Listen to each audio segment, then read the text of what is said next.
ఓం సాయిరాం. బాబా భక్తులందరికీ కూడా నమస్కారం అండి. అందరూ కూడా సుఖంగా సంతోషంగా ఎప్పుడూ కూడా ఆనందంగా ఉండాలి అని చెప్పి ఆ బాబాగారి తరపున నేను కూడా మనస్ఫూర్తిగా కోరుకుంటున్నాను. ఈరోజు బాబాగారు అందించే సందేశం ఏంటి అంటే కనుక, తల్లి ఈరోజే ఆఖరి అవకాశం, 24 గంటల సమయం మాత్రమే ఉంది. తొందరపడి నువ్వు ఇది నెట్టివేయకమ్మా, నీతో ఒక మాట చెప్పి తీరాలి అని చెప్పి ఒక సందేశంతో బాబాగారు మన ముందుకు వచ్చారండి.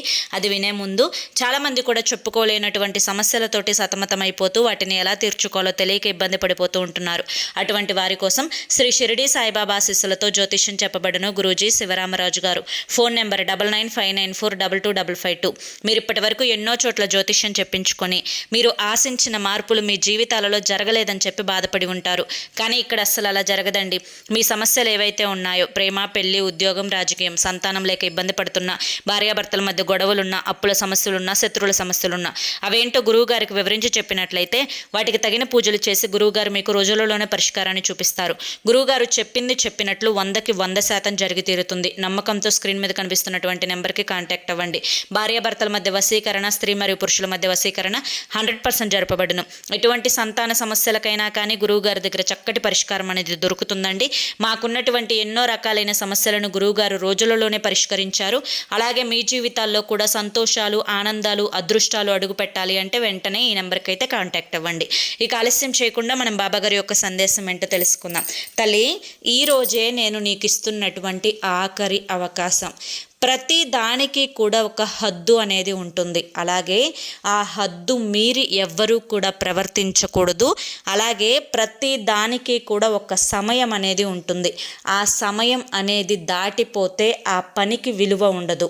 అలాగే ప్రతి మనిషికి కూడా ఒక జీవిత కాలం ఉంటుంది. ఆ జీవిత కాలం ముగిసిపోయింది అంటే పుడతామో తెలియదు, పుట్టరో కూడా తెలియదు. మరి ఇటువంటి ఈ చిన్న జీవితంలో ఆ మనిషికి ఎన్నో రకాలైన సమస్యలు వస్తాయి. కొంతమంది అనారోగ్య సమస్యలతో బాధపడుతూ ఉంటారు.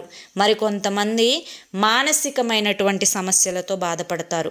మరికొంతమంది డబ్బు లేదని చెప్పి బాధపడతారు. మరికొంతమంది ఎంత డబ్బున్నా అది అనుభవించే రాత, అలాగే ఆ యొక్క తినే భాగ్యం అనేది లేదు అని చెప్పి బాధపడతారు.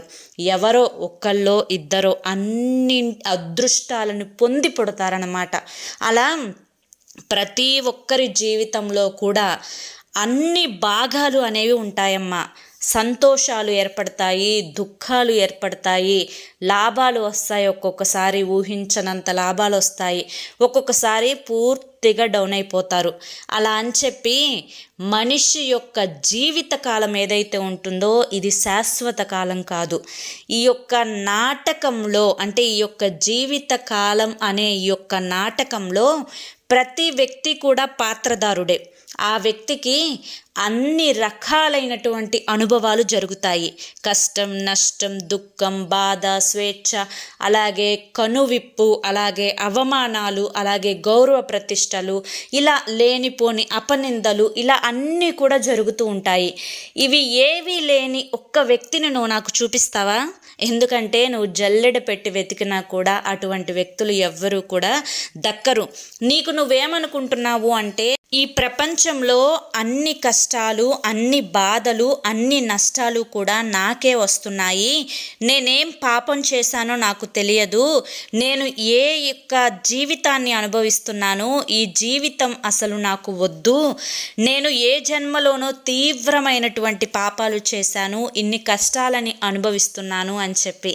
అయితే బిడ్డ, ఇక్కడ నువ్వు తెలుసుకోవాల్సిన విషయం ఏంటి అంటే, ప్రతి ఒక్కరి జీవితంలో కష్టాలు ఉంటాయని మొదట నువ్వు తెలుసుకోవాల్సింది.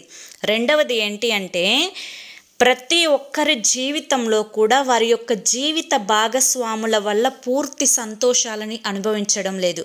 అది ఏ రకంగానైనా కానివ్వు.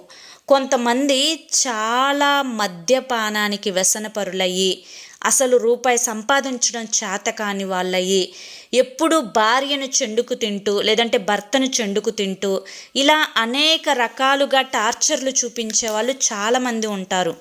అయితే ఇక్కడ ఒక జీవితం అనేది మరొకరితో ముడిపడినప్పుడు ఆ ఇద్దరు కలిసి ఒకే ఇంట్లో ఉంటున్నారు అంటే ఒకరు ఓర్పు పడుతున్నారు, వారు ఏమంటున్నా నోరు ఎత్తడం లేదు, సైలెంట్గా ఉంటున్నారు, కొడితే కొట్టించుకుంటున్నారు, తిడితే తిట్టించుకుంటున్నారు, అవమాన పెడుతుంటే అవమాన పడేలా కూడా వాళ్ళు అన్నింటికి కూడా మనసుని సిద్ధపరచుకుంటున్నారు. ఇక్కడ నిన్ను అలా ఉండమని కూడా నేను చెప్పట్లేదమ్మా. అసలు నేనేం చెప్పాలి అనుకుంటున్నానంటే నీకు 24 గంటల సమయాన్ని ఇస్తున్నాను. ఈ 24 గంటల సమయంలో నీ మనసుకి బాధను కలిగించేటువంటి ఆ విషయం ఏదైతే ఉందో ఆ విషయం గురించి ఒకసారి ఆలోచించి ఆ బాధ దూరం అవ్వడానికి నీకేం కావాలో ఒక్కసారి నాతో చెప్పు. ఇది నీకు నేను ఇస్తున్నటువంటి ఆఖరి అవకాశం. నువ్వు నాతో చెప్పిన తర్వాత ఆ యొక్క బాధ దూరం అవ్వడానికి నేను నీకు ఒక మార్గాన్ని చూపిస్తాను. ఆ మార్గం వెంట కనుక నువ్వు అడుగు పెట్టినట్లయితే నీ జీవితంలో సగం సమస్యలు పైనే దూరం అవుతాయి. ఎందుకంటే నీ మనసుని కష్టపెడుతుంది, నష్టపెడుతుంది ఆ బాధే. కాబట్టి ఆ బాధ నుంచి నువ్వు పూర్తిగా విముక్తురాలివి, లేదంటే ఒక విముక్తుడిగా మారిపోతావు. కాబట్టి తొందరపడకు, 24 గంటల సమయం తీసుకో, ఆలోచించు. తరువాత ఆ బాధని నువ్వు ఎప్పుడూ కూడా గుర్తు చేసుకోకూడదు. అంతటి మార్పునైతే నేను కలిగిస్తాను అని చెప్పి ఈరోజు బాబాగారు మనకి చాలా చక్కటి సందేశాన్ని అందించారండి. ఇప్పుడు పూర్తిగా బాబాగారు చెప్పాలి అనుకుంటుంది ఏంటి అంటే మీరు పడే బాధ ఏంటో ఒకసారి కామెంట్ సెక్షన్లో చెప్తే ఆ యొక్క బాధకు బాబాగారు మార్గాన్ని చూపిస్తారు అని చెప్పి మీ అందరికీ కూడా అర్థమైంది అని చెప్పి అనుకుంటున్నాను. మరి బాబాగారు అందించిన ఈ సందేశం మీ అందరికీ కూడా నచ్చింది, అర్థమైంది అని చెప్పి అనిపిస్తే ఈ వీడియోకి ఒక లైక్ ఇవ్వండి. అలాగే కింద కామెంట్ సెక్షన్లో ఓం సాయిరామ్ అని చెప్పి టైప్ చేయండి. మొదటిసారి మన సాయి పిలుపు ఛానల్లోకి వచ్చినట్లయితే మన ఛానల్ని సబ్స్క్రైబ్ చేసుకొని సపోర్ట్ చేయండి. అలాగే మీరు ఎటువంటి కష్టాలతోటి కానీ సమస్యలతోటి కానీ తీరని ఇబ్బందులతోటి కానీ సతమతమైపోతూ ఉంటే కనుక ఒక్కసారి స్క్రీన్ మీద కనిపిస్తున్నటువంటి గురువుగారి నెంబర్కి కాంటాక్ట్ అవ్వండి. మీ సమస్యల నుంచి మీరు బయటపడి ఆనందంగా జీవితంలో ముందడుగు వేయండి. ఎటువంటి కష్టాలకైనా నష్టాలకైనా దుఃఖాలకైనా బాబాగారు వెంటనే పరిష్కారాన్ని చూపిస్తారు. అలాగే గురువుగారు మీకు వెంటనే కొన్ని రోజులలోనే మీరు పడే సమస్యలకు పూర్తి పరిష్కారం అనేది దొరుకుతుంది. వెంటనే కాంటాక్ట్ అవ్వండి. జై సాయిరామ్.